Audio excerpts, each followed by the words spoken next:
Alright, you guys, I am throwing in the towel. I am calling all Unity wizards because I am struggling with this project.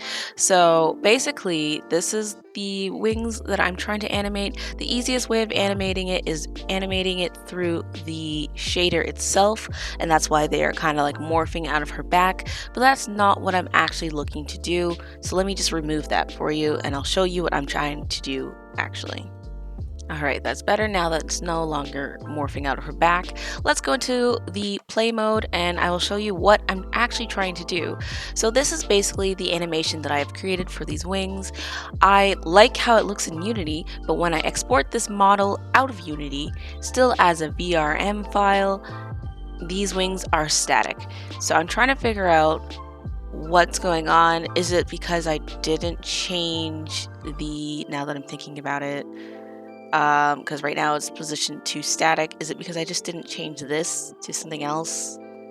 I don't know. I'm not that good with Unity. I know how to do simple things with Unity. So if you know how to fix this, please let me know in the comments.